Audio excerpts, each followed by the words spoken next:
అమీర్పేట్లోని వరద ముంపు ప్రాంతాల్లో ఆకస్మిక పర్యటన చేశారు సీఎం రేవంత్ రెడ్డి. వానలు పడ్డప్పుడు ఎదురవుతున్న సమస్యలను సీఎంకు వివరించారు స్థానికులు. వెంటనే వరద సమస్యలను పరిష్కరించాలని అధికారులకు ఆదేశించారు సీఎం రేవంత్ రెడ్డి. ఇక మరోవైపు సిటీలో వర్షపు నీళ్లు నిలిచే ప్రాంతాలు, ట్రాఫిక్ ఇబ్బందులు, సీజనల్ వ్యాధులపై అధికారులతో సమీక్ష చేశారు మంత్రి పొన్నం ప్రభాకర్. మరోవైపు వర్షాలు కురుస్తాయని ఐఎండీ హెచ్చరించడంతో ఎమర్జెన్సీ టీమ్స్ అలర్ట్ గా ఉండాలని ఆదేశించారు అధికారులు. హైదరాబాద్లోని ముంపు ప్రాంతాల్లో ఆకస్మికంగా పర్యటించారు సీఎం రేవంత్ రెడ్డి. అమీర్పేట్లోని గంగూబాయ్ బస్తీలో పర్యటించిన సీఎం వరదల ప్రభావంపై స్థానికులను అడిగి తెలుసుకున్నారు. స్వయంగా నాలాలు, డ్రైనేజీ వ్యవస్థను పరిశీలించారు. హైడ్రా కమిషనర్ రంగనాథ్, గ్రేటర్ హైదరాబాద్ అధికారుల నుంచి వివరాలు తెలుసుకున్నారు. డ్రైనేజీ వ్యవస్థను సరిచేయాలని అధికారులను ఆదేశించారు సీఎం రేవంత్ రెడ్డి.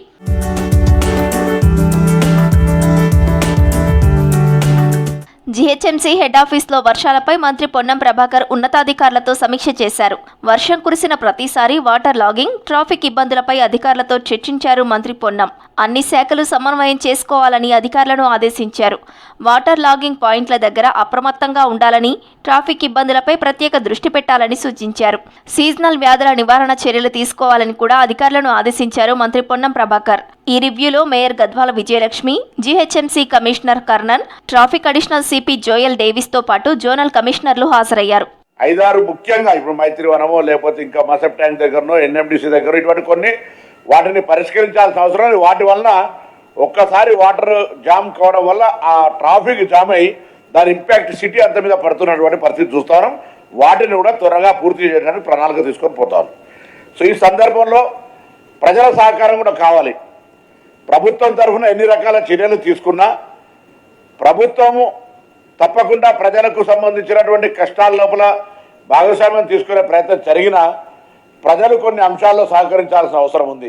సిటీలో బిల్డింగ్ వేస్ట్ మెటీరియల్ వేస్తున్న వారిపై చర్యలు తీసుకుంటామని హెచ్చరించారు జీహెచ్ఎంసీ కమిషనర్ ఆర్వి కర్ణన్. త్వరలోనే దీనిపై అమెండ్మెంట్ తీసుకొస్తామని తెలిపారు. ఇప్పటికే 10 లక్షల రూపాయల ఫైన్లను వసూలు చేశామన్నారు RV Karnan. Even clear instruction sir, already town planning department, medical department AMHOs fine వేయడం జరుగుతుంది. దానికి కూడా ఒక యాక్ట్ ప్రకారం కూడా ఒక అమెండ్మెంట్ కూడా తీసుకొస్తున్నాం sir. That also will come soon. So అది వచ్చింది, అది డెఫినెట్లీ కఠిన చర్యలు తీసుకోవడం జరుగుతుంది. సిఎండి వేస్ట్ వల్లనే మళ్ళీ అక్కడ గార్బేజ్ పెట్టడం జరుగుతుంది. It leads to solve problem. ఎవరైనా సిఎండి వేస్ట్ వేసినా వారి మీద కఠిన చర్యలు తీసుకోవడం జరుగుతుంది. ఫైన్ వేయడం జరిగింది. దాదాపుగా ఆల్రెడీ ఇప్పుడు 10 lakhs పైగా ఫైన్ వేసి కలెక్ట్ చేయడం కూడా జరిగింది. ఇటీవల కురిసిన వర్షాలకు అమీర్పేటలోని బస్తీలు 2 సార్లు మునిగిపోయాయి. అక్కడ సరైన డ్రైనేజీ వ్యవస్థ లేక జనాలు అవస్థలు పడ్డారు. నాలాలు ఉప్పొంగి ఇళ్లలోకి వరద నీరు చేరింది. ఆ తర్వాత బల్కంపేట బస్తీలైన బుద్ధనగర్లో సీఎం పర్యటించారు.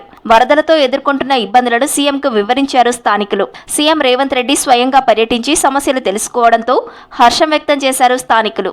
మాకు ఒక పర్మనెంట్ సొల్యూషన్ ఇస్తానని హామీ ఇచ్చి వెళ్ళారు. నిజంగా ఒక సీఎంఏ గ్రౌండ్ లెవెల్కి వచ్చి మాకు ఇంత హామీ ఇచ్చినందుకు మేము చాలా ధన్యవాదాలు తెలియజేసుకుంటున్నాము. ఏదైతే సమస్యాత్మక ప్రాంతాలు ఉన్నాయో ఆ ప్రాంతానికి వచ్చి ఇక్కడ అధికారులకు తానే స్వయంగా సూచించడం అనేది చాలా గొప్ప విషయం. అంటే గౌరవ ముఖ్యమంత్రి వర్యులు గారికి ఉన్నటువంటి చిత్తశుద్ధి, ఈ రాష్ట్రం పైన ఉన్నటువంటి దిక్చూచి ఏ విధంగా ఉందో మన రాష్ట్ర ప్రజలు అర్థం చేసుకోవచ్చు. రేపటి నుండి అధికారులు చెప్పారు, అధికారులకు ఆదేశం చేశారు. జోనల్ కమిషనర్ గారికి, రంగనాథ్ గారికి చుట్టుపక్కల ఉన్న కాలనీ వాళ్ళతో కూర్చోండి, లోకల్ కార్పొరేటర్ కూర్చొని వాళ్ళకున్న అనుభవాన్ని తీసుకొని ఏ విధంగా అయితే పరిష్కారం చెప్తో వెంబడే పరిష్కారం చూపెట్టాలని ఇక్కడికిక్కడే ఆదేశాలు జారీ చేసి వెళ్ళారు. అమీర్పేట బుద్ధనగర్లో జశ్వంత్ అనే బాలుడిని పిలిచి వరద పరిస్థితిపై ఆరా తీశారు సీఎం రేవంత్ రెడ్డి. కాలనీలో నడుస్తూ బాలుడిని వరద సమస్యలను అడిగి తెలుసుకున్నారు. తాను 7వ తరగతి చదువుతున్నానని, ఇంట్లోకి వరద నీళ్లు రావడంతో పుస్తకాలు తడిచిపోయాయని చెప్పాడు జశ్వంత్. దీంతో భవిష్యత్తులో వరద పరిస్థితులు తలెత్తకుండా శాశ్వత పరిష్కారం చూపిస్తామని ధైర్యం చెప్పారు సీఎం రేవంత్. మీకేమైనా ప్రాబ్లమ్స్ ఉన్నాయా అంటే ఏమైనా నీళ్ళు రాకుండా గల్లీలకు ఏమైనా చేయాలా అంటే గేట్ పెట్టియండి సార్ అని అన్న. గేట్ పెట్టియండి సార్ అంటే పెట్టిస్తాను అన్నారు. మీ గల్లీకి గేట్ ఉంది కదా, ఇంకెందుకంటే పక్క గల్లీలకు కూడా పెట్టండి సార్, అనుకో అక్కడికించి మా గల్లీలకు మళ్ళీ ఎక్కడికన్నా ఇక్కడికి వస్తాయి అని అన్నా. నేను కంపల్సరీ గేట్ పెట్టిస్తా అని అన్నాను. అంటే సరే సార్ అని అన్నా.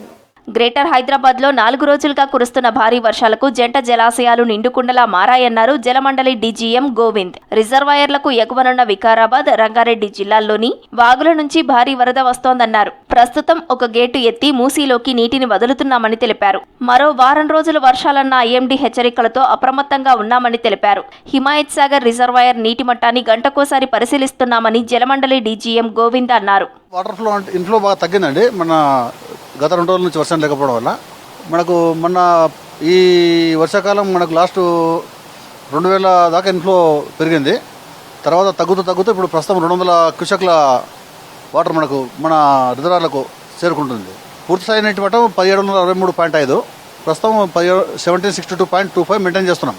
ఎందుకంటే డ్యామ్ సేఫ్టీ దృష్ట్యా ఇంకా వర్షాకాలం మనకు ఇంకా ముందుంది కాబట్టి 1762.25 దగ్గర మెయింటైన్ చేస్తున్నాము.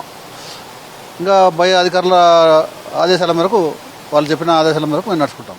హెవీ రెయిన్ అలర్ట్స్ ఎప్పటికప్పుడు హైడ్రాకు, జీహెచ్ఎంసీకి అందిస్తున్నామని తెలిపారు వాతావరణ శాఖ అధికారి శ్రావణి. 5 రోజులు ఉరుములు, మెరుపులతో వానలు పడడంతో పాటు గంటకు 30 నుంచి 40 కిలోమీటర్ల వేగంతో గాలులు వీస్తాయన్నారు. ఆవర్తన ప్రభావంతో పగటిపూట వేడి వాతావరణం ఉండి సాయంత్రం వరకు మేఘాలు ఏర్పడి వర్షపాతం నమోదవుతుందన్నారు వెదర్ ఆఫీసర్ శ్రావణి. ప్రస్తుతానికి చూసుకున్నట్లయితే ఉపరితల ఆవర్తనం కొనసాగుతుంది ఉత్తర ఇంటీరియర్ కర్ణాటక మీదుగాన. దీనితో పాటుగా మనకి ఈ మాన్సూన్ ట్రఫ్ అంటే మాన్సూన్ ఆవర్తనం అనేది, ఋతుపవన ఆవర్తనం అనేది కూడా కొద్దిగా దక్షిణాన ఉండడం వల్ల ఈ రెండింటి ప్రభావం వల్ల మనకి తెలంగాణ రాష్ట్రంలో వచ్చే వారం రోజులు కూడా రాష్ట్రం మొత్తం మీదుగా విస్తారంగా వర్షాలు కురిసే అవకాశం అయితే కనిపిస్తుంది. ముఖ్యంగా మొదటి 3 రోజులు చూసుకున్నట్లయితే మనకి అక్కడక్కడ అడపాదడపా మనకి భారీ వర్ష సూచనలు అయితే కనిపిస్తూ ఉన్నాయి. ప్రస్తుతానికి మనకి డిజాస్టర్ మేనేజ్మెంట్ అథారిటీస్తో పాటుగా మనకి హైడ్రా, అదేవిధంగా జీహెచ్ఎంసీ పరిసర ప్రాంతాలు, అలాగే అన్ని డిస్ట్రిక్ట్ కలెక్టర్స్ కూడా మనం ఈ హెవీ రెయిన్ అలర్ట్, ముఖ్యంగా భారీ వర్షపాత సూచనలతో పాటుగా అతి భారీ వర్షపాత సూచనలు ఉన్న జిల్లాలకు కూడా అందించడం అయితే జరుగుతుంది. దీంతో పాటుగా మనకి 2 రోజుల తర్వాత మనకి ఈ ఇంపాక్ట్ బేస్డ్ ఫోర్కాస్ట్ కూడా మనకి ఆ కోడ్ ద్వారా, అంటే ఎల్లో, ఆరెంజ్, రెడ్ అలర్ట్ ద్వారా పంపించడం అయితే జరుగుతుంది. వర్షాల నేపథ్యంలో ఎమర్జెన్సీ టీమ్స్ 24 గంటలు అందుబాటులో ఉండేలా ఆదేశించారు ఉన్నతాధికారులు. నగర రోడ్లపై వరద ప్రవాహం రాకుండా చర్యలు తీసుకోవాలని ఆదేశించారు సీఎం రేవంత్ రెడ్డి. సర్వాయి పాపన్న గౌడ్ అందరికీ ఆదర్శమని అన్నారు పీసీసీ చీఫ్ మహేష్ కుమార్ గౌడ్. మిగతా రాష్ట్రాల్లో బీసీలు సీఎం అయ్యారని, తెలంగాణలోనూ భవిష్యత్తులో బీసీలు సీఎం అవుతారన్నారు. కాంగ్రెస్ పార్టీ వల్లే రాష్ట్రానికి బీసీ ముఖ్యమంత్రి అవుతారని చెప్పారు. రెడ్డి అయి ఉండి రేవంత్ బీసీల కోసం కొట్లాడుతుంటే కేంద్రం, బీజేపీ ఎంపీలు స్పందించట్లేదని మండిపడ్డారు. హైదరాబాద్ రవీంద్ర భారతిలో సర్దార్ పాపన్న మహారాజ్ జయంతి జాతీయ వారోత్సవాలకు హాజరయ్యారు మహేష్ కుమార్ గౌడ్. సర్వాయి పాపన్న ఈనాటి తరానికి ఒక ఊపిరి, ఒక ధైర్యం. మేము ఇలా రాజకీయాల్లో ఇంత చురుగ్గా, ధైర్యంగా ముందుకు పోతా ఉన్నామంటే ఆ పాపన్న వారసులైనటువంటి ఒక మనోస్థైర్యం. ఇలా కాంగ్రెస్ పార్టీలో కానీ, గతంలో బీఆర్ఎస్లో కానీ, టీడీపీలో కానీ గౌడులు రాజకీయంగా రాణించారు అంటే పూర్వకాలం ఒక సామెత, పుడితే రాజై పుట్టాలి, లేకుంటే గౌడై పుట్టాలి. ఆ సామెత ఎందుకు వచ్చిందంటే ఇద్దరిలో కూడా పరిపాలన దక్షత ఉందని. దాని నిదర్శనం ఇప్పుడు కాదు, అప్పుడు కాదు, 1650లో పుట్టినటువంటి సర్వాయి పాపన్న ఆనాడు కోలుకొండ కిల్లాని కైవసం చేసుకొని రాజ్యాలు స్థాపించినారంటే ఆషామాషి విషయం కాదు. చదువు లేని రోజులు, అధునాతన టెక్నాలజీ లేని రోజులు, అంత ధైర్యంగా ఒక యువకుడు ముందుకొచ్చి రాజరికం చేశాడంటే రక్త కణాలు ఉన్నటువంటి వీరత్వం. అందుకే చేయగలిగినాడు. ఆ వారసులుగా మనకు కూడా అది ఉంటుంది, అందుకే రాణిస్తూ ఉన్నాం. గతంలో కొంత వైన్స్లో లిక్కర్తో కూడా చనిపోయినారు. మనం వైన్స్లు బందులు చేయలే కదా, కళ్ళు కూడా అదే మాదిరి. దీంట్లో కొంత తప్పు చేసిన వాళ్ళు శిక్షించాలి, కానీ కళ్ళు నడవాలన్నప్పుడు ముఖ్యమంత్రి ఒకటే మాట అన్నారు, అన్నా నేను చూశాను, ఇది ఒక తీవ్రమైన సమస్య, కానీ నేను ఎక్కడ కూడా బంద్ చేయమని చెప్పలేదు. ఇంకో మాట కూడా చెప్పాను, దీర్ఘకాలికంగా చెట్లు పెంచాలి. మాకు ఇబ్బంది ఏడొస్తుంది, ఇది మా వృత్తి కొనసాగాలన్నప్పుడు కళ్ళు లేకుండా కొనసాగదు. కళ్ళు రావాలంటే చెట్లు రావాలి. జూపల్లి గారికి అధ్యక్షానం చెప్పి ఒక దీర్ఘకాలిక ప్రణాళిక, ఎక్కడికప్పుడు ల్యాండ్లు ఇచ్చి చెట్లు పెట్టే కార్యక్రమాన్ని తీసుకోవాల్సిందిగా ముఖ్యమంత్రి రేవంత్ రెడ్డి గారు, నేను ప్రభాకర్ సమస్యలు చెప్పడం జరిగింది. కానీ కొంత టెక్నికల్ సమస్య కూడా ఉంది హైదరాబాద్లో షాప్స్ నడపడానికి. అది సరి చేసుకోండి. అది కోర్టు నుంచి చేస్తారా, పెనాల్టీ వేసుకుంటారు, అది ఇమీడియట్ సరి చేసుకోండి. ఇది మా కుల వృత్తి, ఉండాల్సిందే, నడవాల్సిందే అని గట్టిగా చెప్పాం. ఉంటాం, కానీ మనం కూడా కొంత జాగ్రత్తగా, ప్రాణాలంటే ఆషామాషి కాదు, ఇంగ్లీష్ పేపర్లన్నీ రాసేసాయి, ఢిల్లీ వరకు పోయింది న్యూస్. కొంత జాగ్రత్త పడాల్సిన అవసరం ఉంది. దాంట్లో కలిపే విధానం కూడా సరి చేసుకోవాలి, శాస్త్రీయబద్ధంగా ముందుకు పోవాల్సిందిగా నేను మనవి చేస్తూ, మేమున్నాం, మీకు లేదని కాదు, బట్ మీరు కూడా జాగ్రత్తగా చేయండి. మేము కూడా మీకు రావాల్సిన సపోర్టు చేస్తాం. పొన్నం కానీ మేము కానీ ఆర్గనైజేషన్కి వచ్చాం, వెనకడుగు వేసే ప్రశ్నే ఉండదు. ఈ 2 విషయాల్లో ఉన్నాం. పాపన్న గారి విగ్రహం కొరకు డెఫినెట్గా ఆ స్థలంలో కొంత వివాదం ఉంది. నేను ప్రభాకర్ చెప్తా ఉన్నది, దానికన్నా మంచి స్థలం. ఒక కూడలు ఎలా ఉండాలంటే చూస్తే 4 మూల నుంచి కనబడాలి. అలాంటి కూడలు ఎత్తుకుంటే డెఫినెట్గా సర్వాయి పాపన్న వారి విగ్రహాన్ని పెట్టుకొని తీరుతాం. దాంట్లో ఏమీ అనుమానం లేదు. పాపన్న జిల్లా గురించి కూడా మొన్న నేను, పొన్నం, మీనాక్షి నటరాజన్ గారు ముఖ్యమంత్రితో మాట్లాడినప్పుడు కొద్దిగా సమస్య, ఎందుకంటే 4 జిల్లాల నుంచి డిమాండ్లు వస్తూ ఉన్నాయి. ఏది ఏమనేది ఇచ్చిన మాట కాబట్టి ఇది ముందుకు పోవాలనే మాట ముఖ్యమంత్రి గారికి చెప్పడం జరిగింది. కల్తీ ఘటనలు మరోసారి జరగకుండా చర్యలు తీసుకుంటామని అన్నారు మంత్రి పొన్నం ప్రభాకర్. రాష్ట్రంలో 40 లక్షల ఈత మొక్కలు రెడీగా ఉన్నాయని చెప్పారు. వనం పెంచుకోవాలనుకునే వారు ముందుకు రావాలని పిలుపునిచ్చారు. కలెక్టర్లు, ఎక్సైజ్ అధికారులను కలిసి ఫ్రీగా మొక్కలు తీసుకెళ్లొచ్చునని చెప్పారు. ప్రభుత్వం 3 ఏళ్ల పాటు ఈత మొక్కలు పెంచడానికి నిధులు ఇస్తుందని తెలిపారు. హైదరాబాద్ రవీంద్ర భారతిలో సర్వాయి పాపన్న మహారాజ్ జయంతి జాతీయ వారోత్సవాలకు హాజరయ్యారు మంత్రి పొన్నం. కులపరమైన సంక్షేమాలకు సంబంధించి అధికారము, అనధికారము, ప్రతిపక్షం, విపక్షంలే మనమంతా ఐక్యంగా ఉంటూనే ఆ అంశాల మీద పోరాటం చేయాల్సిందే. కొన్నిసార్లు కొన్ని అంశాలు ఉంటాయి. ఇలా నేను ఇక్కడ వాళ్ళు ఎవరు లేరు, హైదరాబాద్ కళ్ళు దుకాణాలు, వాళ్ళకి అండగా ఎట్లున్నాం, ఏ విధంగా మద్దతు ఇచ్చినాం, ఏ విధంగా సపోర్ట్ ఇచ్చినాం అనే మాట ఒకసారి ఎవరైనా ఇక్కడ హైదరాబాద్ కళ్ళు దుకాణాలు ఉంటే వాళ్ళతో ఒకసారి అంతర్గతంగా చర్చ చేసుకోండి. నేను మహేష్ గౌడ్ గారు ఏ విధంగా వరకు ఒక బ్యాక్ పిల్లర్గా ఉన్నో తెలియదు. తప్పకుండా మరొకసారి చెప్తా ఉన్నా, తెలంగాణ వ్యాప్తంగా ఈ వృత్తి నుంచి ఈ కులానికి సంబంధించిన వ్యక్తిగా మీ సంక్షేమంతో పాటుగా బలైన వర్గాల సంక్షేమ మంత్రిగా బలైన వర్గాలకు సంబంధించిన అంశం అన్నిటినీ కలుపుకొని ఎక్కడ కూడా ఇబ్బంది లేకుండా ఇప్పుడు అన్న చెప్పినట్టుగా కోకాపేట స్థలం మిగతా అందరికి ఇచ్చినట్టుగా మనకు కూడా ఇచ్చినారు. మనం దాన్ని ఏ విధంగా అభివృద్ధి చేయాలో ఏడాది 2 ఏళ్ళ నుంచి ఏ సంఘంకి ₹1 ఇవ్వలే. ఈ సంఘంకి ఇచ్చినాక అందరితో మొత్తం ఒకటే జీవాల అందరికి డబ్బులు ఇచ్చి దాన్ని అద్భుతంగా బిల్డింగ్ కట్టి ఆ రోజు ఇనాగ్రేషన్ నేను కూడా పోయినా. మళ్ళీ భవిష్యత్తులో జరిగే కార్యక్రమాలు అన్న కూడా ఉంటారు.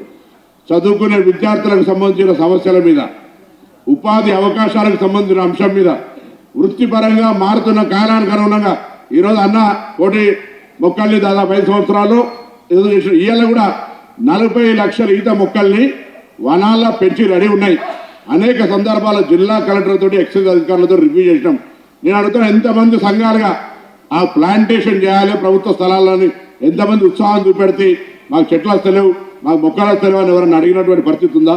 దయచేసి ఇప్పుడు వనం పెంచుకునే రేపు పొద్దునది నేను ముఖ్యమంత్రి గారు ఆ రోజు కాటమయ రక్ష పంపిణీకి సంబంధించి ఇబ్రాహీంపట్నం అక్కడ ఆ రోజు ప్రారంభోత్సవంలో చెప్పిన ₹1 మొక్కల మీద పెడతా ఉన్నారు. వాటి ద్వారా తిరిగి ఆదాయం వస్తలేదు. తాటి ఈత మొక్క పెట్టినట్టయితే తిరిగి వృత్తి బతకడంతో పాటుగా ఆదాయ మార్గాలు పెరిగి ప్రభుత్వం కూడా ఎక్కడ నిరుద్యోగ సమస్యకు సంబంధించిన అంశం మీద ఉండదు. కాబట్టి దానికి సంబంధించి మరి మొక్కలు ఆనాడు చెప్పి ఏడాదిన్నర కింద చెప్తే 40 లక్షల ఈత మొక్కలు రెడీగా ఉన్నాయి. మీరు పోయిన తర్వాత డిఆర్డీ అధికారులను కానీ, ఎక్సైజ్ అధికారులను కానీ, పంచాయతీరాజ్ ఉపాధి హామీ కింద కూడా మొక్కలు పెంచడానికి మీకు ₹1 ఖర్చు లేకుండా మొక్కకు సంబంధించినటువంటి రంధ్రం చేయడం, అది మొక్క తవ్వడం కానీ, మొక్కను ఇవ్వడం కానీ, మొక్క నాటడం కానీ, దాన్ని పెంచడానికి 3 సంవత్సరాల పాటు నిధులు ఇచ్చే విధంగా కూడా మరి ప్రభుత్వం నిర్ణయం తీసుకొనింది. దయచేసి అవకాశాన్ని ఉపయోగించుకొని ఎక్కడ ప్రభుత్వ స్థలాలు కట్టాలు గిట్టాలు ఏమి అనబడ్డా రేపు పట్టాదారులు వచ్చి కొట్టేసేటువంటి సంబంధం లేకుండా మరి మొక్కలు నాటేటువంటి ప్రయత్నం అందరూ కూడా దయచేసి ఒక వాగ్దానం తీసుకొని పోయిన సర్వాయి పాపాలకు సంబంధించి ప్రతి ఒక్కరు, కులానికి సంబంధించిన ప్రతి ఒక్కరు, ఆడ మగ పిల్లలు తేడా లేకుండా మేము ఒక మొక్క పెడతామనేటువంటి ప్రతిజ్ఞ ఈరోజు తీసుకోవాల్సిందని సందర్భంగా కోరుతా ఉన్నా. ఇది భవిష్యత్ వృత్తి రక్షణ కనబడుతుంది. హైదరాబాద్ జూబ్లీహిల్స్ నియోజకవర్గం పరిధిలోని కృష్ణానగర్లో వర్షపు నీరుతో తీవ్ర ఇబ్బందులు పడుతున్నామని అంటున్నారు స్థానికులు. రోడ్లపై వర్షపు నీటితో పాటు మురుగునీరు కూడా ప్రవహిస్తూ ఉండటంతో అనారోగ్య పాలవుతున్నామని ఆవేదన వ్యక్తం చేస్తున్నారు. గత ప్రభుత్వంలోని ఎమ్మెల్యే, కార్పొరేటర్లు తాము ఎదుర్కొన్న ఇబ్బందులను పట్టించుకోలేదన్నారు. మంత్రులు వివేక్ వెంకటస్వామి, పొన్నం ప్రభాకర్ వచ్చి సమస్యను వీలైనంత త్వరగా పరిష్కారం చేస్తామని హామీ ఇచ్చారని అన్నారు. రేవంత్ సర్కార్ పైన నమ్మకం ఉందంటున్న కృష్ణానగర్ వాసులతో అజయ్ ఫేస్ టు ఫేస్. పరిస్థితి ఏ విధంగా ఉంటుంది అనేది అందరికీ తెలుసు. చాలా ప్రాంతాలు జలమయం అయిపోతుంటాయి. ప్రస్తుతం మనం కృష్ణానగర్లో ఉన్నాం. నిన్న కురిసిన వర్షానికి ఇంకా వర్షపు నీరు రోడ్డుపైన ప్రవహిస్తున్న సిచ్యువేషన్. నిన్న రాత్రి వర్షం కురిసింది, 1 గంటన్నర నుండి 2 గంటల పాటు వర్షం కురిసి ఆగిపోయింది. కానీ ఈ రోజు వరకు కూడా నిన్న కురిసిన వర్షానికి సంబంధించి వర్షపు నీరు మొత్తం పైన రోడ్లపైనే ప్రవహిస్తున్న సిచ్యువేషన్. సో ఈ ప్రాంతం మొత్తం కూడా చాలా వరకు చాలా ఏళ్ల నుండి కూడా ఇదే సమస్య ఫేస్ చేస్తున్నారు. వర్షం కురిసిందంటే చాలు అసలు ఇంట్లో నుండి బయటకు వచ్చే పరిస్థితి ఉండదు. మెయిన్గా చిన్నపిల్లలు, వృద్ధులు ఎక్కువగా ఇబ్బందులు పడే పరిస్థితి ఉంటుంది. సో అధికారులు కూడా ఏదో నామమాత్రంగా వస్తున్నారు, వెళ్తున్నారు అనేది కూడా స్థానికులు ఆరోపణలు చేస్తున్నారు. ఈ విధంగా మురుగునీరు అంటే వర్షపు నీరు, మురుగునీరు కలిసి రోడ్లపైన ప్రవహిస్తున్నప్పుడు అందులో నడిచినప్పుడు కొంతవరకు రోగాల బారిన పడుతున్నాము. మెయిన్గా పిల్లలు, పెద్దవారు కూడా అందులో నడుచుకుంటూ వెళ్ళాలి. ఎందుకంటే ఇంటి నుండి బయటకు వచ్చిండ్రు అంటే షాప్కి వెళ్ళాలి అన్నా, ఒకవేళ ఎక్కడికన్నా వెళ్ళాలి అన్నా కూడా ఇదే వర్షపు నీరుతో పాటు మురుగునీరు కలిసిన దాంట్లోనే నడుచుకుంటూ వెళ్ళాలి. కాబట్టి కాళ్ళన్నీ కూడా రోగాల బారిన పడుతున్నాము అనేది కూడా స్థానికులు ఆరోపిస్తున్నారు. మనతో పాటు కృష్ణానగర్ సంబంధించి రెసిడెంట్స్ మనతో పాటు ఉన్నారు. చెప్పండి, ఈ ప్రాబ్లం మీకు ఎన్నేళ్లుగా ఉంది? వర్షం పడ్డప్పుడు వెళ్ళి ఇట్లే ఉంటుందా? గత 30 సంవత్సరాల నుండి రెయిన్ వాటర్ వచ్చినప్పుడు 1-2 గంటల నుండి వెళ్ళిపోతుంది. గత 3 ఏళ్ళ నుండి అయితే ఈ గ్యాస్ కిట్స్ వాళ్ళు ఇవన్నీ బ్లాక్ అయిపోయినాయి. అసలు ఎవరు పట్టించుకుంటలేరు. మున్సిపల్ వాళ్ళు ఏమో హైడ్రా అంటారు, హైడ్రా వాళ్ళు మున్సిపల్ అంటారు. ఈఈ లేడు, రిటైర్డ్ అయ్యాడు. తర్వాత డిఈ లేడు, ఏఈ లేరు. అసలు పట్టించుకుంటలేరు. అసలు వర్షం వస్తే ఇంకా మాకు దినదిన గండం లాగా ఉంటుంది. ఎవరు వస్తలేరు, ఎవరు పట్టించుకుంటలేరు. మీరు చెప్పండి, గత 10 ఏళ్ళు బీఆర్ఎస్ అధికారంలో ఉంది. సో స్థానికంగా ఉన్న ఎమ్మెల్యేని కావచ్చు, కార్పొరేటర్ని కావచ్చు, మీరు కలిసారా? ఈ ప్రాబ్లం ఉంది అంటూ దానిపైన రిప్రజెంటేషన్ ఇచ్చారా? కార్పొరేటర్ గారికి చెప్పాము, వచ్చినాడు, చూసినాడు. కానీ కమిషనర్ కలిసా, జూనియర్ కమిషనర్ కలిసా అన్నారు. ఇంతవరకు అయితే లేదు. వస్తాడు, ఫోటో దింపుకుంటాడు, పెట్టుకుంటాడు, అంతే. ఇంతవరకు అయితే లేదు. ఎమ్మెల్యేని తీసుకొచ్చిన దాఖలు అయితే లేనే లేవు. నేను బీఆర్ఎస్ వార్డ్ మెంబర్, నేను ఎన్నిసార్లు చెప్పినా కానీ కార్పొరేటర్ పట్టించుకునేదే లేదు. మనతో పాటు కొంతమంది మహిళలు కూడా ఉన్నారు. చెప్పండి, సమస్య ఇట్లుంది, చాలా ఏళ్ల నుండి ఇది ఫేస్ చేస్తున్నామని చెప్తున్నారు. మీరు అధికారుల దృష్టికి తీసుకెళ్ళినరా ఈ సమస్య ఎప్పుడన్నా? చాలాసార్లు తీసుకెళ్ళామండి, కానీ మాకు ఎట్లాంటి రెస్పాన్స్ లేదు. ఇప్పటికీ 3 డీసీలు మారారండి. ఎవరికి ఇక్కడ సమస్య మీద నాలెడ్జ్ లేదు. వాళ్ళు నాలెడ్జ్ తెచ్చుకునే లోపు మార్చేస్తున్నారు. ఇంకొకటి, ఇక్కడ అందరూ సిట్టింగ్ కార్పొరేటర్ కానీ, దివంగత ఎమ్మెల్యే కానీ వాళ్ళకి తొత్తుల్లాగే బిహేవ్ చేస్తున్నారు. మేము వెళ్తే మాకేం రెస్పాండ్ అవ్వట్లేదు. మేము కార్పొరేటర్ని ఈ సమస్య మీద క్వశ్చన్ చేస్తే మీరు రేవంత్ రెడ్డి ఏం చేస్తున్నాడని మమ్మల్ని క్వశ్చన్ చేస్తున్నాడు. సో మాకు చాలా ఇబ్బందిగా ఉందండి. నేను సవాల్ చేశానండి, మా రేవంత్ అన్న మీద మాకు నమ్మకం ఉంది, మేము చేపించుకుంటాము. ఆయన మాకు పని చేసి పెడితే ఇంటింటికి తిరిగి మేము పని చేసి ఓట్లు వేయించి ఇప్పుడు మాకు ఎమ్మెల్యేని మేము గెలిపించుకుంటాం, కాంగ్రెస్ ఎమ్మెల్యేని ఇక్కడ. సో మాకు కొంచెం మా సమస్యని మొన్న మేము సీఎన్ రెడ్డి గారిని పక్క కార్పొరేటర్, రేవంత్ నగర్ కార్పొరేటర్ని రిక్వెస్ట్ చేస్తే మేము వీడియోస్ అన్ని ఫార్వర్డ్ చేస్తే మనుషులు కొట్టుకుపోయేవి. ఆయన సపోర్ట్ చేసి 2 మినిస్టర్లు ఇక్కడ తీసుకొచ్చి, సో వాళ్ళు కూడా మాకు ప్రామిస్ చేశారు, మీకు కొన్ని శాంక్షన్స్ చేస్తామమ్మా, ప్లానింగ్లో ఆల్రెడీ ఉన్నాము, కాకపోతే ఇప్పుడు సీజన్ కాదు వర్క్ స్టార్ట్ చేయడానికి, మాకు కొంచెం టైం కావాలి, టెంపరీ పనులు అయితే చేపిస్తాము, మాకు టైం ఇవ్వండి, మేము ఖచ్చితంగా మీ ప్రాబ్లం మీద దృష్టి పెట్టాము, మీకు సొల్యూషన్ మేము ఇస్తామని మాకు ప్రామిస్ చేశారు. అండ్ ट्रैफिक पोल्यूशन रहता है, पानी का रहता है, लेकिन कोई चीज़ का सहूलत नहीं है हम लोग को यहाँ पर. ना तो हम लोग बाहर निकल सकते हैं, घर के लोग सिर्फ घर में ही रह सकते हैं. ऐसे टाइम पे हम लोग ना मस्जिद को जा सकते हैं, ना मंदिर को जा सकते हैं. ये पानी की वजह से हम लोग को बहुत ज़्यादा प्रॉब्लम हो रहा है. And we want this problem to be get solved as soon as possible. ఈ మధ్య మొన్న వెంకటస్వామి గారు, పొన్నం ప్రభాకర్ గారు ఫస్ట్ టైం బహుశా మేము ఇల్లు కట్టుకున్న తర్వాత వాళ్ళు వచ్చి చూడటం జరిగింది. సో మా ఆశ ఏమంటే వాళ్ళ ద్వారానైనా ఈ సమస్య పరిష్కారం అవుతుందని కోరుకుంటున్నాం. రిప్రజెంటేషన్స్ చాలా ఇచ్చినాం సంవత్సరాల తరబడి, కానీ మొట్టమొదటిసారి ఏమీ అడగకుండానే వాళ్ళిద్దరు వచ్చినారు. సో ఇప్పుడైనా జరుగుతుందని కోరుకుంటున్నాం, ఆశిస్తాం. ప్రాబ్లం అంటే సారు మాకు 8 గంటలప్పుడు వచ్చేప్పటికే బతికి మనం, లేకపోతే చచ్చిపోయే వాళ్ళము. అప్పటికప్పుడు నీళ్ళు పెరిగి గోడ పడిపోయి మాకు కారు కింద పడిపోయి దెబ్బలు తగిలినాయి, అంతా నష్టపోయినాం సార్. మీరు ఏదైనా సహాయకారం ఉంటే చేయండి సార్, అంతకన్నా మా దగ్గర ఏమీ లేదు, బ్రతకలేము సార్, మేము వాచ్మెన్గా ఉన్నాము. మేము లాస్ట్ టైం ఇక్కడ ఈ ప్రాంతానికి వచ్చినప్పుడు ఇనాగ్రేషన్ చేసినప్పుడు అందరు కూడా ఇదే అన్నారు, సార్ బర్నింగ్ ప్రాబ్లం కృష్ణానగర్ది అని చెప్పి వాళ్ళందరూ కూడా చెప్పడం జరిగింది. దాని తర్వాత మేము ముగ్గురం మంత్రులం కూర్చొని ఏ డివిజన్లో ఏమేమి సమస్యలు ఉన్నాయి ఇవన్నీ కూడా నోట్ డౌన్ చేసుకొని జిహెచ్ఎంసీ కమిషనర్ గారికి పంపించడం జరిగింది. వారు అన్ని పరిశీలించి ఎక్కడైతే అవసరమో అక్కడ అన్నీ కూడా శాంక్షన్ చేయడం జరిగింది. అతి త్వరలోనే పనులు కూడా స్టార్ట్ అవుతాయి. ఈ కృష్ణానగర్లో ఈ ఓవర్ఫ్లో కావడము, దీని వీడియో కూడా మాకు పంపించారు. మేము జిహెచ్ఎంసీ కమిషనర్ గారు పంపించడము, డివిజనల్ కమిషనర్ గారు వచ్చి ఇదే చెప్పినారు, సార్ ఆల్రెడీ ఇక్కడ 65 లక్షలకు శాంక్షన్ కావడం జరిగింది, పని కొన్ని అప్రూవల్స్ కావాలి, అది తీసుకొని పని స్టార్ట్ చేస్తాం. ఇప్పుడు ఇక్కడ ప్రాంత ప్రజలు ఇంకా కొన్ని ఓవర్ డ్రైన్స్ వాటర్ ఫ్లో అవుతుంది, ఇళ్లలోకి వస్తున్నది అని చెప్తే కమిషనర్ గారికి ఇదే చెప్పినాము. ఈ మొత్తం ఈ రోడ్డు వరకు ఇక్కడ నుంచి ఇంకొక 500 మీటర్స్ వరకు ఏం సమస్యలు ఉన్నాయో అన్నీ కూడా మీరు ప్రపోజ్ చేసి త్వరలోనే శాంక్షన్ చేయమని చెప్పి వారికి ఆదేశాలు ఇవ్వడం జరిగింది. మేము ఈ కృష్ణానగర్ కాలనీ ప్రజలందరికీ కూడా భరోసా ఇప్పిస్తున్నాం. ఈ సమస్య ఈ 30 సంవత్సరాల నుంచి ఉంది, ఈ సమస్య సరిగా పరిష్కరించలేదు, మేము కూర్చొని ఇది పరిష్కరించి శాంక్షన్ చేపిస్తామని చెప్పి వాళ్ళకి భరోసా. గతంలో 10 ఏళ్ల పాటు ఇటు బీఆర్ఎస్ సంబంధించి చాలా వరకు ఎన్ని రిక్వెస్ట్ చేసినా పట్టించుకున్న పరిస్థితి లేదు. సో ఇప్పుడు మంత్రులు రావడము, హామీ ఇవ్వడము, వీలైనంత త్వరగా దాన్ని చేస్తామని చెప్పడము హర్షిస్తున్నాము. దాంతోపాటు రాబోయే జూబ్లీ హిల్స్ సంబంధించిన ఎన్నికల్లో కూడా కాంగ్రెస్ పార్టీ అభ్యర్థిని గెలిపించుకునే దిశగా ముందుకెళ్తాము అనేది కృష్ణానగర్ సంబంధించిన స్థానికులు చెప్తున్నారు. కెమెరా పర్సన్ శ్రీనివాస్తో కలిసి Ajay V6 news, Hyderabad. Hyderabad film నగర్లో సినీ కార్మికుల ధర్నా కొనసాగుతోంది. నిర్మాతల కండిషన్స్ కు ఒప్పుకొని సినీ వర్కర్స్ నిరసనలు చేశారు. తమకు వేతనాలు పెంచితేనే షూటింగ్స్ కు వెళ్తామని చెప్పారు.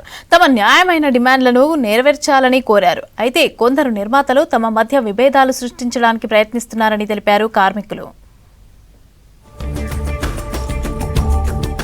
జీతాలు పెంచడం కోసం సినీ కార్మికుల సమ్మె 7వ రోజు కంటిన్యూ అయింది. ప్రొడ్యూసర్లతో ఫెడరేషన్ నాయకుల చర్చలు విఫలమవడంతో కృష్ణానగర్లో నల్ల రిబ్బన్లతో నిరసన చేపట్టారు సినీ వర్కర్స్. నిన్న కార్మిక నేతలతో ప్రొడ్యూసర్లు చర్చలు జరిపారు. రోజు 2000 లోపు వేతనం తీసుకునే కార్మికులకు ఫస్ట్ ఇయర్ 15%, సెకండ్ ఇయర్ 5%, మూడో ఏడాది 5% పెంచుతామని నిర్మాతలు నిర్ణయం తీసుకున్నారు. అయితే తాము పెట్టే 4 కండిషన్స్ కు ఫెడరేషన్ సభ్యులు అంగీకరిస్తేనే వేతనాల పెంపు ఉంటుందన్నారు నిర్మాతలు. ప్రొడ్యూసర్ గిల్డ్ కండిషన్స్ ఒప్పుకోమని సమ్మె కొనసాగిస్తామని తెలిపారు సినీ కార్మిక సంఘాల నేతలు. 30% వేతనాలు పెంచితేనే షూటింగ్స్ కు హాజరవుతామన్నారు ఫెడరేషన్ లీడర్లు. కార్మిక సంఘాలను విడగొట్టేందుకే నిర్మాతలు ప్రయత్నిస్తున్నారని ఆరోపించారు. 30% వేతనాల పెంపు నిర్ణయం తీసుకున్న వారి కోసమే పనిచేస్తామని తేల్చి చెప్పారు film federation president Anil Vallabhaneni. కార్మికులందరికీ వేతనాలు పెంచాలని డిమాండ్ చేశారు. ఎల్లుండి లేబర్ కమిషనర్ సమక్షంలో చర్చలకు అవకాశం ఉందన్నారు. జీతాల పెంపు కోసం సమ్మె కంటిన్యూ అవుతోందన్నారు కార్మిక సంఘాల నేతలు. మాకు విష్ణుప్రసాద్ గారు మాకు నోటీస్ ఎందుకు పంపించారో మాకు తెలియదు. మేము ఏదన్నా ఛాంబర్కి మేము నోటీసులు పంపిస్తాం, ఛాంబర్ ద్వారానే మాట్లాడుతాం తప్ప మాకు డైరెక్ట్గా మాకు పంపడానికి ఎవరికి అధికారం ఉండదు. మేము ఏదన్నా ఛాంబర్తోనే మాట్లాడతాం. కాబట్టి అదిగాక వారు లీగల్గా కోర్టుకి వెళ్ళారు కాబట్టి ఆ కోర్టు జడ్జిమెంట్ వచ్చేంత వరకు కూడా మేము ఆ కంపెనీకి కానీ ఆ విధులకు కానీ వారి యొక్క షూటింగ్లకు కానీ మేమైతే హాజరు కావాలని చెప్పి తెలియజేస్తున్నాం. తమిళనాడు, కర్ణాటక, కేరళ, ముంబై, హైదరాబాదు, కలకత్తా ఈ 6 మనతో కలిసి 6 ఉన్నాయండి. ఈ 6 కూడా మేము కాన్ఫెడరేషన్ అంటామండి. ఈ 6 కూడా ఒకే తాటిపై నడుస్తాయండి. ఇవన్నీ మా సమస్యలు వస్తే వారు చూసుకుంటారు, వారి సమస్యలు వస్తే మేము చూసుకుంటాం. వీరందరికీ ఫోన్ ద్వారా, లెటర్ ద్వారా సంప్రదించడం జరిగిందండి. ఎవ్వరూ కూడా ఏ ఒక్కరూ కూడా బయట నుంచి వచ్చి ఇక్కడ పనిచేయరండి. మేమే మళ్ళీ పనులకు వెళ్ళాలి, మేమే షూటింగ్లు చేసుకోవాలి. కలుస్తామండి, మళ్ళీ పిలుస్తారు, మళ్ళీ మాట్లాడతాం. కోమటిరెడ్డి గారు మాకు సపోర్ట్ చేస్తున్నారు, ముఖ్యమంత్రి గారి నుంచి కూడా ఉంటుంది. వేతనాల పెంపుపై రేపు ప్రొడ్యూసర్లు, ఫెడరేషన్ లీడర్లు, సినిమాటోగ్రఫీ మినిస్టర్ కోమటిరెడ్డి వెంకటరెడ్డితో చర్చలు జరిపే అవకాశం ఉంది.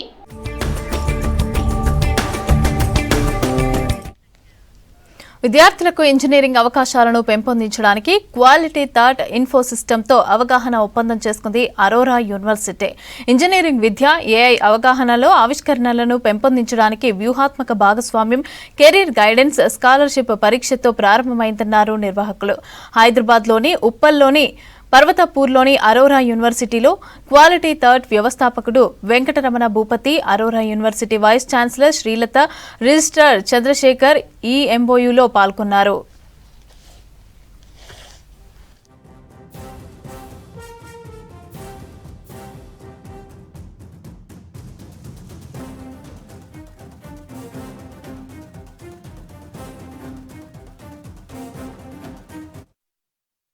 డిసడ్వాంటేజెస్ ని ఓవర్కమ్ చేసుకుంటూ అరోరా యూనివర్సిటీ ఈ సంవత్సరం 2025-26 సంవత్సరం నుంచి కొత్త బీటెక్ ప్రోగ్రామ్స్ ని ఇంట్రడ్యూస్ చేయడం జరిగింది. బీటెక్ కంప్యూటర్ సైన్సే కాకుండా BTech computer science AIML, data science, agentic AI, generative AI and data engineering అనే ప్రోగ్రామ్స్ తోని ముందుకు వస్తుంది ఈ సంవత్సరం ఉప్పల్ క్యాంపస్లో. ఈ ప్రోగ్రామ్స్లో ఉన్న విశిష్టత ఏంటంటే స్టూడెంట్స్కి ఫస్ట్ ఇయర్ నుంచే upskilling programmes, technology oriented trainings, AI and data సైన్స్కి సంబంధించి ఫౌండేషన్ ట్రైనింగ్స్ అంతా కూడా మొదటి సంవత్సరం నుంచే బీటెక్ ప్రోగ్రామ్తో పాటు ప్యారలల్గా వాళ్ళ ప్రొఫెషనల్ సర్టిఫికేషన్స్ ద్వారా ఇండస్ట్రీ ఫ్యాకల్టీ, ఎక్స్పీరియన్స్డ్ ఫ్యాకల్టీని రిక్రూట్ చేసుకుంటూ ఇండస్ట్రీ ఓరియంటెడ్ ట్రైనింగ్ అనేది ఫస్ట్ ఇయర్ నుంచి జరగడం జరుగుతుంది. 3 టర్మ్స్ మనకి స్టూడెంట్ అనేవారు క్లాస్ రూమ్ టీచింగ్లో పార్టిసిపేట్ చేస్తూ 4th టర్మ్ అనేది ఇండస్ట్రియల్ ట్రైనింగ్ ఆర్ ఇంటర్న్షిప్స్కి వెళ్తూ ఉంటారు. అందులో భాగంగా industrial training and internships on latest technologies offer చేయాలనే ఉద్దేశంగా ఇండస్ట్రీలో దట్టు AI టెక్నాలజీలో అప్పర్ హ్యాండ్ కలిగిన క్వాలిటీ థాట్ సంస్థతో చేతులు కలపడం జరిగింది. ఈ సంవత్సరం నుంచి ఈ అకాడమిక్ ఇయర్ నుంచి క్వాలిటీ థాట్స్ వాళ్ళు అరోరా యూనివర్సిటీతో చేతులు కలుపుతూ విద్యార్థులకు ప్రతి 4th టర్మ్లో అడ్వాన్స్డ్ టెక్నాలజీస్ మీద ఇంటర్న్షిప్ ప్రొవిజన్ ఇస్తూ ఆ క్లాస్ రూమ్ టీచింగ్లో భాగంగా ఫస్ట్ 3 టర్మ్స్లో కూడా అడ్వాన్స్డ్ ట్రైనింగ్ ప్రోగ్రామ్స్ని ఆఫర్ చేయడానికి ముందుకొచ్చారు. అరోరా యూనివర్సిటీ మేడం గారు చెప్పినట్టు పేటెంటెడ్ మల్టీలేయర్ ఇంటిగ్రేటెడ్ ప్రోగ్రామ్ ఫ్రేమ్వర్క్ని ఇంట్రడ్యూస్ చేస్తూ ఉంది. గత 2 సంవత్సరాలుగా మేము ఆ రిజల్ట్స్ చూస్తున్నాము. స్టూడెంట్లో ఎంత మార్పు వస్తుంది compare to A conventional education system. So ప్రతి టర్మ్లో మేము 4 కోర్ సబ్జెక్ట్స్ టీచ్ చేస్తూ దాంతో భాగంగా ఒక ఫారెన్ లాంగ్వేజ్ని టీచ్ చేయడము, కేంబ్రిడ్జ్ ఇంగ్లీష్ని ఆఫర్ చేయడము, ప్రొడక్టివిటీ సర్టిఫికేషన్ వైపు పిల్లవాడిని ఎంకరేజ్ చేయడము, దాంతో పాటుగా ప్రొఫెషనల్ సర్టిఫికేషన్స్ వైపు కూడా పిల్లల్ని ఎంకరేజ్ చేస్తున్నాము. ఇప్పుడున్న జనరేషన్ తగ్గట్టుగా అంటే ఒక AI పవర్డ్ బీటెక్ని క్వాలిటీ థాట్ టెక్నాలజీ పార్ట్నర్గా ఉంటూ AI రీసెర్చ్లో ఇండియాకి ఇప్పుడు జనరేషన్కి కావాల్సిన విధంగా AI రీసెర్చ్ ఇంజనీర్స్ని ప్రొడ్యూస్ చేయాలనేటువంటి ఒక లక్ష్యంతో ముందుకెళ్ళిపోతున్నాం మేము. ఇవాళ ప్రపంచవ్యాప్తంగా చూస్తే AI టాలెంట్ వార్ అనేది జరుగుతుంది. ఎందుకంటే AI ఆపరేట్ చేసే విధానం అనేది చాలా డిఫరెంట్గా ఉంటుంది. భారతదేశం కొన్ని లక్షల ఇంజనీర్లు ప్రొడ్యూస్ చేసింది సాఫ్ట్వేర్ ఇండస్ట్రీలో. అయితే ఇప్పుడు మన ముందున్న అతిపెద్ద సవాల్ ఏంటంటే AI రీసెర్చ్ కావాల్సినటువంటి ఇంజనీర్స్ని ప్రొడ్యూస్ చేయడం. సో ఈ AI రీసెర్చ్ ఇంజనీర్స్ని ప్రొడ్యూస్ చేయడానికి నాట్ ఓన్లీ జాబ్ అంటే ఒక అరోరా యూనివర్సిటీ ఉప్పల్ క్యాంపస్లో బీటెక్ చేసిన పిల్లలు జాబ్ మాత్రమే కాదు, వాళ్ళు ఒక AI రీసెర్చ్లో పార్ట్ అవ్వాలి. ఎందుకంటే మనం రోజు చూస్తున్నప్పుడు సిలికాన్ వ్యాలీలో జరుగుతుంది ఏంటంటే 100 కోట్ల ప్యాకేజీలు ఇస్తున్నారు AI రీసెర్చ్లో ఉన్న వాళ్ళకి. సో ఆ AI రీసెర్చ్ ఇన్స్టిట్యూట్గా అరోరా ఉప్పల్ క్యాంపస్ అనేది ఒక అంటే నెక్స్ట్ జనరేషన్ ఇంజనీర్స్ని తయారు చేయడానికి సో క్వాలిటీ థాట్ టెక్నాలజీ పార్ట్నర్గా ఉండటం అనేది చాలా చాలా చాలా ఒక మంచి ఆపర్చునిటీ క్వాలిటీ థాట్కి. హైదరాబాద్ ఉప్పల్ బఘాయత్లో శ్రీ సుమేరు బిల్డర్స్ 2022లో అపార్ట్మెంట్ నిర్మించి ఇస్తామని మోసం చేశారని అన్నారు బాధితులు. 107 మంది నుంచి డబ్బులు వసూలు చేశారన్నారు. ఒక్కొక్కరి నుంచి 1,25,00,000 తీసుకుని ఫ్లాట్ నిర్మించిన తరువాత తమకు ఇవ్వటం లేదన్నారు. దీంతో అపార్ట్మెంట్ ముందు నిరసన చేశారు ఫ్లాట్ ఓనర్స్. ఇక 90% పేమెంట్స్ కట్టామని తెలిపారు. EMI, ఇంటి రెంట్ కట్టలేక ఇబ్బందులు పడుతున్నామని ఆవేదన వ్యక్తం చేశారు. దీనిపై పోలీసులకు కూడా ఫిర్యాదు చేశామని తెలిపారు ఫ్లాట్ ఓనర్స్. తమ ఫ్లాట్స్ ఇవ్వాలని కోరుతున్నారు ఓనర్స్.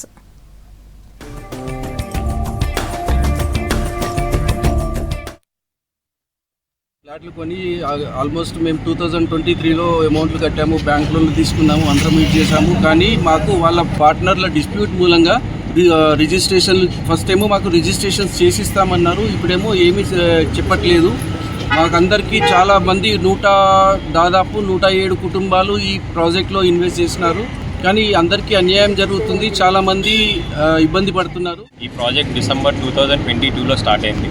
దీనికి 4 పార్ట్నర్స్ ఉన్నారు. ఒకటి శ్రీనివాస్ కండే, రమేష్ కండే, సంతోష్ కండే, గౌతమ్ బచ్చా. వాళ్ళకి ఇంటర్నల్గా డిస్ప్యూట్స్ రావడం వల్ల మాకు ప్రాజెక్ట్ పని స్లో చేశారు. మార్చ్ 2025 కల్లా ప్రాజెక్ట్ ఇవ్వాల్సింది, ఇవ్వట్లేదండి. మేము ఒకటే కోరుకుంటున్నాం, మాకేంటంటే రిజిస్ట్రేషన్స్ జరగాలని ఇమీడియట్గా. వాళ్ళు ఏంటంటే ఆర్బిట్రేషన్ వల్ల లేట్ అవుతుందని చెప్తున్నారు అంతే తప్ప మాకు ప్రామిసింగ్ కన్విన్సింగ్గా ఆన్సర్స్ కానీ పని కూడా చాలా స్లోగా అవుతుందండి. సో మేము ఒకటే కోరుకుంటున్నాం ఏంటంటే మాకందరికీ త్వరగా రిజిస్ట్రేషన్స్ చేసి ఫ్లాట్ని హ్యాండ్ ఓవర్ చేయాలని కోరుకుంటున్నాం. ఫ్లాట్ మేమందరం ఓనర్స్ ఇవాళ ఒక రకంగా చాలా బాధంగా, చాలా ఫైనాన్షియల్లీ కూడా బాగా హర్ట్ అయి ఉన్నామండి. ఎవ్రీ మంత్ మాకు 5th ఈఎంఐ కట్ అయ్యి 1 lakh rupees almost on an average అందరికీ ఈఎంఐ కట్ అవుతుంది.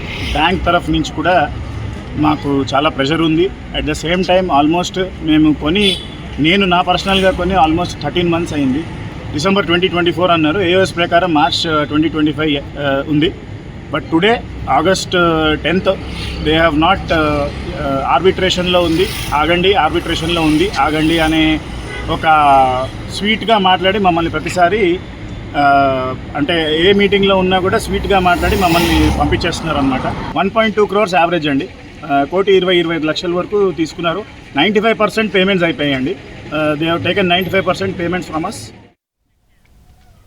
1983 వరల్డ్ కప్ ఎప్పటికీ మర్చిపోలేదని అన్నారు మంత్రి వివేక్ వెంకటస్వామి. హైదరాబాద్ బంజారా హిల్స్ లోని తాజ్ డెక్కన్లో మాజీ క్రికెటర్ సయ్యద్ కిర్మానీ ఆత్మకథ బుక్ రిలీజ్ చేశారు. CM Revanth Reddy sports policy తీసుకొస్తున్నారని అన్నారు. 4th సిటీలో అంతర్జాతీయ ప్రమాణాలతో క్రికెట్ స్టేడియం నిర్మిస్తున్నామని తెలిపారు. ఎక్కువ మంది క్రీడాకారులను తయారు చేయడమే సీఎం రేవంత్ రెడ్డి లక్ష్యమని అన్నారు మంత్రి వివేక్ వెంకటస్వామి. తన ఆటోబయోగ్రఫీ పుస్తకానికి కృషి చేసిన వారికి ధన్యవాదాలు తెలిపారు Syed Kirmani.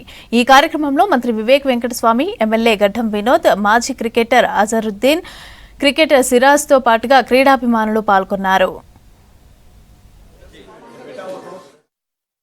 Who is now the icon of Indian cricket from Hyderabad. So we are requesting him to launch the book in Hyderabad. But I must say that our Chief Minister is dedicated for the growth of sports in Telangana. He has indicated to the Hyderabad Cricket Association, to the sporting fraternity, that in the coming 4th city we'll have a very ultra-modern cricket stadium there. And he has also been instrumental in encouraging sportspersons from Telangana. When Siraj Bhai became an international cricketer, he was given a high post in the state government along with some land and an ex gratia. So also the boxing champion, she also got it. So the efforts of the state government in promoting sports in the state are very high. So I would definitely like to tell all the sports persons, this is a good opportunity. Please we have very good role models in Siraj Bhai, Azhar Bhai, Shivlal Bhai and others who have really contributed to the growth of cricket in Hyderabad. In this wonderful gathering where you all have assembled to honor yours sincerely for the launch of my autobiography, Stumped. My dear friend Jimmy Amarnath, thank you very much for gracing this wonderful occasion. Unfortunately, Kirti Azad could not make it due to his political involvement way back in Kolkata. Of course, Dakshesh Pathak, my co-author, who wrote my entire cricketing journey. And of course, you heard my another co-author, Debashish Sengupta, who is the professor in the Portsmouth University in UK. Azharuddin, thank you very much. Mohammad Siraj, thank you very much for honoring and gracing this wonderful occasion, of course. आपने जो कमाल करा है, आपने 1983 world cup and जो इतिहास रखा है आपने, और सबसे इम्पोर्टेंट थिंग यही बोलूँगा कि जो आपने काफ़ी प्लेयर से सुना हूँ कि आपने बिहाइंड द विकेट कीपिंग जो आपके रिफ्लेक्सेस थे, इट्स एक्स्ट्राऑर्डिनरी. एंड मैं यही बोलूँगा कि जो भी यंगस्टर आपने इंस्पायर किया अभी तक जनरेशन को, लाइक मी ऑल्सो, तो बस यही बोलूँगा कि thank you so much for everything for the Indian cricket team and youngsters. and best wishes to our book launch, and God bless you, sir. Thank you so much. MGBS నుంచి చాంద్రాయణగుట్ట మధ్య metro rail కారిడార్కి సంబంధించిన road విస్తరణ పనులు వేగవంతమయ్యాయి. 7.5 కిలోమీటర్ల మార్గంలో alignment ఉండేలాగా చర్యలు చేపట్టారు మెట్రో అధికారులు. రోడ్ విస్తరణతో ప్రభావితమయ్యే ఆస్తుల సంఖ్యను తగ్గించేలాగా మార్గాన్ని రూపకల్పన చేశారు. మెట్రో పనులకు సంబంధించిన ఇంజనీరింగ్, రెవెన్యూ అధికారులతో రోజువారీ సమీక్షలు చేస్తున్నారు ఉన్నతాధికారులు. ఇక రోడ్డు విస్తరణ పనులపైన మరింత సమాచారం హరిత అందిస్తారు. సిటీ మెట్రో రైల్ ప్రాజెక్టులో కీలక పనులైతే షురూ అయినాయి. దీంట్లో భాగంగానే ఇప్పటికే ఆస్తుల సేకరణ అయితే కొనసాగుతోంది. దీంతో పాటు మరోవైపు మనకు బెంచ్ మార్క్స్ ఏర్పాటు చేసి కంప్లీట్గా పిల్లర్స్ ఎక్కడ రావాలి, స్టేషన్స్ ఎక్కడ నిర్మించాలన్న దానిపైన ఇప్పటికే మార్కింగ్స్ అయితే కొనసాగుతున్నాయి. దాంతోపాటు ప్రజెంట్ మనం చూడొచ్చు ఓల్డ్ సిటీలోని మనకు మెయిన్ ఎంజీబీఎస్ నుంచి చాంద్రాయణగుట్ట వరకు 7.5 కిలోమీటర్ల మేర ఉన్న ఈ మార్గంలో బెంచ్ మార్క్స్ పాయింట్స్ని ఏర్పాటు చేసి ఈ మనకు పిల్లర్స్ కావచ్చు, స్టేషన్స్, ల్యాండ్ లెవెల్ని చూసుకునేందుకు ఇటు ఇప్పటికే ఇంజనీరింగ్ వ్యవస్థ అంతా కూడా సిద్ధం చేసుకుంటున్న సిచ్యువేషన్ ఉంది. ప్రజెంట్ మనకు సాలార్జంగ్ మ్యూజియం నుంచి మొదలు పెడితే చాంద్రాయణగుట్ట వరకు కూడా చాలా వరకు ఆస్తుల సేకరణకు సంబంధించి ముమ్మరంగా పనులు కొనసాగుతున్నాయి. దాంతోపాటు ఇటు మనకు ఏవైతే చదును చేసిన ప్రాంతాలన్నింటిలో కూడా ఇట్లాంటి బెంచ్ మార్క్స్ కావచ్చు, మార్కింగ్ పాయింట్స్ని ఏర్పాటు చేసి ఇటు పనులు అయితే నిర్వహిస్తున్నారు. ఓవరాల్గా 2,400కు పైగా కోట్లతోటి నిర్మిస్తున్న ఈ భారీ ప్రాజెక్టు త్వరలోనే పెద్ద స్థాయిలో పనులనైతే చేపట్టే అవకాశం ఉంది. ప్రజెంట్ మనం చూడొచ్చు, ముఖ్యంగా ఓల్డ్ సిటీ అంటేనే ఎప్పుడు రద్దీగా వాహనాలతో బిజీగా ఉండే ఈ ఏరియాలో ఆస్తుల సేకరణ అనేది చాలా కీలకంగా మారింది. ఇప్పుడు ఆ ఆస్తుల సేకరణ కూడా ఒక కొలిక్కి రావడం, దాంతోపాటు చాలా వరకు కూడా ఓల్డ్ సిటీ ఈ మార్గంలో వస్తున్న ఆస్తులకు సంబంధించి ఇటు ఓల్డ్ సిటీ వాసులు కూడా ముందుకు వచ్చి వాళ్ళ ఆస్తులను కూడా ఇవ్వడం జరిగింది. దాంట్లో ముఖ్యంగా అలైన్మెంట్కి సంబంధించి ఓల్డ్ సిటీలో కొంత మార్పులు అయితే చేశారు. గతంలో చేసిన అలైన్మెంట్ ప్రకారం దాదాపు 1,100 ఆస్తులను గుర్తించగా వాటిని ఇప్పుడు 900కు కుదిస్తూ ఇటు హెచ్ఎంఆర్ఎల్ నిర్ణయం తీసుకుంది. అంటే దీంట్లో భాగంగా కొన్ని ఆస్తులు తగ్గడం జరిగింది. ముఖ్యంగా పవిత్ర స్థలాలైన ఇటు మనకి మసీదులు కావచ్చు, టెంపుల్స్కి ఇబ్బంది కలగకుండా, ఓల్డ్ మాన్యుమెంట్స్కి ఇబ్బందులు కలగకుండా ఈ పనులనైతే చేపడుతున్నారు.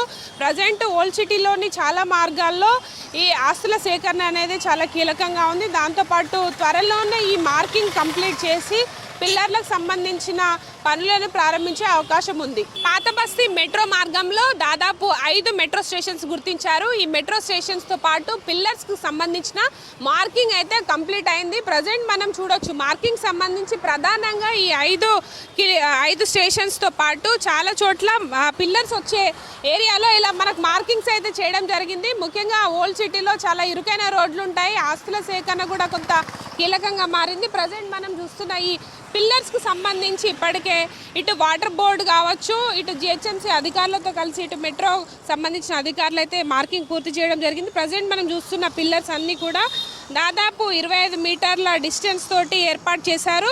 ఒకటి 1.6x6 ఏరియా విడ్త్ తోటి రావడంతో ఇటు ఇప్పటికే ఈ మార్కింగ్ అయితే కంప్లీట్ చేశారు. దాంతోపాటు ముఖ్యంగా ఈ మార్కింగ్ వల్ల ఉపయోగం ఏంటంటే, ముఖ్యంగా ఓల్డ్ సిటీలో చాలా వరకు కూడా అండర్ గ్రౌండ్లో ఉన్న సీవరేజ్ కావచ్చు, దాంతోపాటు వాటర్కి సంబంధించిన పైప్ లైన్లు, స్ట్రామ్ వాటర్ డ్రైన్స్ అంటే మనకు వర్షపు నీళ్ళకి సంబంధించిన పైప్ లైన్లు కావచ్చు, వాటికి డిస్టర్బెన్స్ లేకుండా ఉండేందుకు ఈ యుటిలిటీ షిఫ్టింగ్ అనే ప్రత్యేకంగా చర్యలు తీసుకొని యుటిలిటీ షిఫ్టింగ్ సంబంధించి ఏర్పాట్లు అయితే కొనసాగిస్తున్నారు. ప్రజెంట్ మనకు మొత్తం కూడా ఎంజీబీఎస్ నుంచి చాంద్రాయణగుట్ట వరకు 7.5 కిలోమీటర్స్ మేర దాదాపు 300 వరకు కూడా మెట్రో పిల్లర్స్ రాబోతున్నాయి. ఈ మెట్రో పిల్లర్కి సంబంధించి పాయింట్స్ అన్నీ కూడా ఇప్పటికే చెకింగ్ పాయింట్స్ అన్ని ఏర్పాటు చేస్తున్నారు. అయితే ప్రజెంట్ అయితే యుటిలిటీ షిఫ్టింగ్లో భాగంగా ఈ వాటర్ పైప్ లైన్లు, డ్రైనేజ్ పైప్ లైన్లు ఎక్కడెక్కడ ఉన్నాయని గుర్తించారు. చాలా చోట్ల 5 కిలోమీటర్ల మేర ఇప్పటికే ఈ మార్కింగ్ అంతా కూడా పూర్తయింది. ప్రజెంట్ మనం చూడొచ్చు, మెయిన్ ఆ రోడ్లో మనకు డివైడర్ ఏదైతే ఉందో ఆ మధ్యలో ఈ పిల్లర్స్ అన్ని కూడా నిర్మించబోతున్నారు. ఓల్డ్ సిటీ మెట్రోకి సంబంధించి పనులకు సంబంధించి ప్రజెంట్ మనం చూడొచ్చు, ప్రజెంట్ ఇక్కడ అక్కన్న మాదన టెంపుల్ ఏదైతే ఉందో అక్కడ కంప్లీట్గా ఏవైతే మనకు ఆస్తుల సేకరణలో భాగంగా ఇటు కూల్చివేతలు అయితే కొనసాగుతున్నాయి. అయితే ప్రభుత్వం కొత్తగా అలైన్మెంట్ మార్చడంతో దాదాపు 200 వరకు కూడా ఆస్తులను ఎలాంటి ఇబ్బందులు లేకుండా అలైన్మెంట్ని మార్చడం చేయడం జరిగింది. ఓవరాల్గా 7.5 కిలోమీటర్ మేర చూస్తే కనుక దాదాపు ఇప్పటి వరకు 360 కోట్ల వరకు కూడా ఆస్తులు నష్టపోయిన వారికి పరిహారం చెల్లించింది ప్రభుత్వం. అయితే దాదాపు 1100 ఆస్తుల సేకరణ మొదటగా అనుకున్నప్పటికీ కూడా కొంత ఈ మనకు టెంపుల్స్ కావచ్చు, ఏవైతే మాన్యుమెంట్స్ ఉన్నాయో వాటికి ఎలాంటి ఇబ్బందులు కలగకుండా ప్రభుత్వం ప్రత్యేకంగా సరికొత్తగా అలైన్మెంట్ చేంజ్ చేసింది. ప్రజెంట్ దాంట్లో భాగంగానే మనం చూడొచ్చు, దాదాపు 100-year old అయిన కన్నా మాదన్న ఏదైతే దేవస్థానం ఉందో దాని ముందు నుంచి ఈ అలైన్మెంట్ అయితే మార్చడం జరిగింది. ఈ టెంపుల్కి ఎట్లాంటి ఇబ్బందులు కలగకుండా ఉండేందుకు ఏవైతే ముందు బిల్డింగ్స్ కావచ్చు, ఇతర ఉన్న షాప్స్, కమర్షియల్ షాప్స్ సంబంధించి ఆస్తులు సేకరణ చేసి వాటి కూల్చివేతలు అయితే కొనసాగుతున్నాయి. ప్రజెంట్ అయితే నగరంలోని చాలా చోట్ల ఏదైతే మనకు మెట్రో వస్తున్న మార్గంలో పూర్తిగా కూడా ఇటు డిమాలిషన్ పనులు అయితే కొనసాగుతున్నాయి. త్వరలోనే ఏవైతే పిల్లర్ మార్కింగ్ పూర్తి చేసిన ప్లేస్లో పిల్లర్లు తవ్వకాలు కూడా చేపట్టే అవకాశం ఉంటుంది. దీనికి సంబంధించి ఇప్పటికే 7.5 కిలోమీటర్లు మనకు ఎన్జిపిఎస్ నుంచి చాంద్రాయణ గుట్ట వరకు కూడా ఈ పనులను మరింత వేగవంతం చేసి త్వరలోనే ఓల్డ్ సిటీలో మెట్రోని ప్రారంభించేందుకు అధికారులు చర్యలు చేపడుతున్నారు. ఇది present old city metro latest updates. Camera person శ్యామ్తో హరిత, V6 న్యూస్, హైదరాబాద్.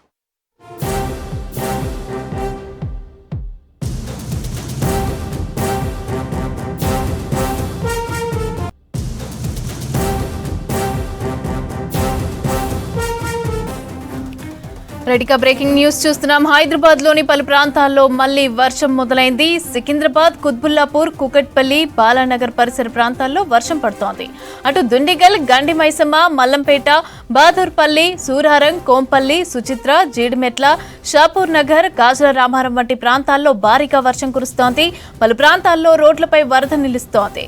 వాహనదారులు ఇబ్బందులు పడుతున్నారు.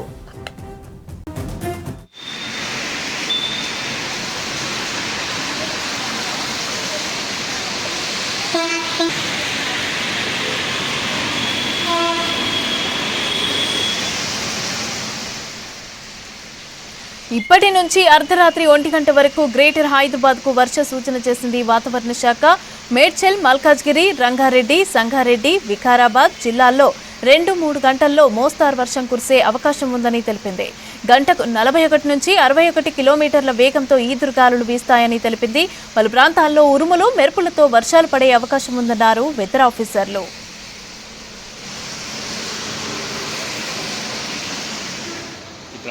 ఇట్లా లైట్ వచ్చినప్పుడు వెహికల్ వస్తుంది.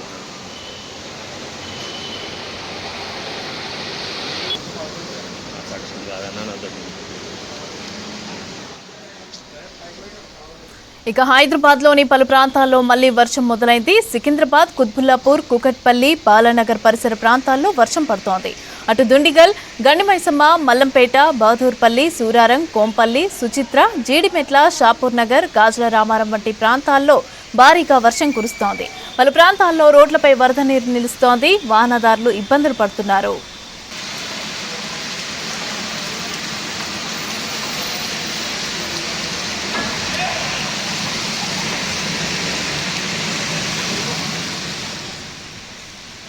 ఇప్పటి నుంచి అర్ధరాత్రి 1 గంట వరకు గ్రేటర్ హైదరాబాద్కు వర్ష సూచన చేసింది వాతావరణ శాఖ. మేడ్చల్, మల్కాజ్గిరి, రంగారెడ్డి, సంగారెడ్డి, వికారాబాద్ జిల్లాల్లో 2-3 గంటల్లో మోస్తారు వర్షం కురిసే అవకాశం ఉందని తెలిపింది. గంటకు 41 నుంచి 61 కిలోమీటర్ల వేగంతో ఈదురుగాలులు వీస్తాయని తెలిపింది. పలు ప్రాంతాల్లో ఉరుములు, మెరుపులతో వర్షాలు పడే అవకాశం ఉందన్నారు వెదర్ ఆఫీసర్లు.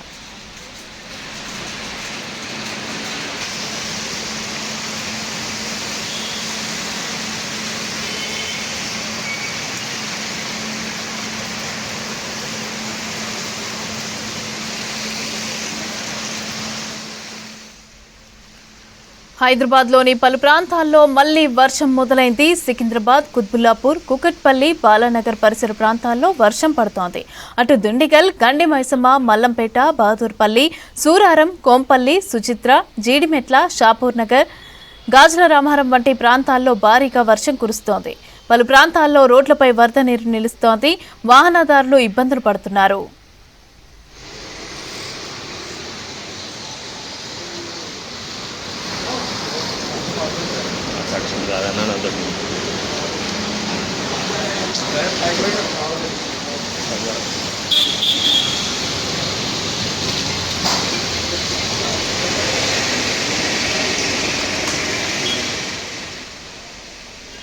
ఇప్పటి నుంచి అర్ధరాత్రి 1 గంట వరకు గ్రేటర్ హైదరాబాద్కు వర్ష సూచన చేసింది వాతావరణ శాఖ. మేడ్చల్, మల్కాజ్గిరి, రంగారెడ్డి, సంగారెడ్డి, వికారాబాద్ జిల్లాల్లో 2-3 గంటల్లో మోస్తరు వర్షం కురిసే అవకాశం ఉందని తెలిపింది. గంటకు 41 నుంచి 61 కిలోమీటర్ల వేగంతో ఈదురుగాలులు వీస్తాయని తెలిపింది. పలు ప్రాంతాల్లో ఉరుములు, మెరుపులతో వర్షాలు పడే అవకాశం ఉందన్నారు వెదర్ ఆఫీసర్లు.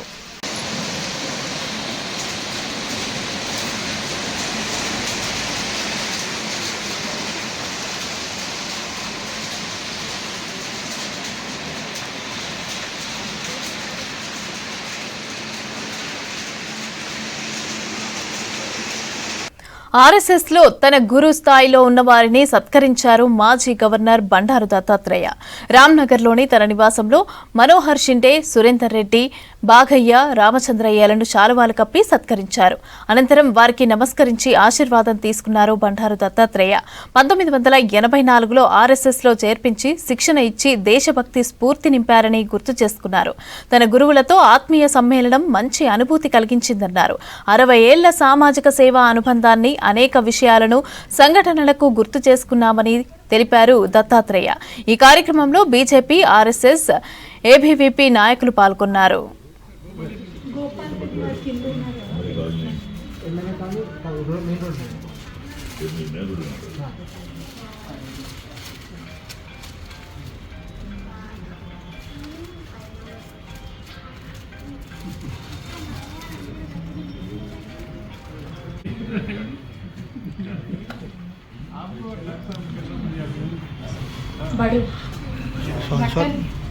अभिषेक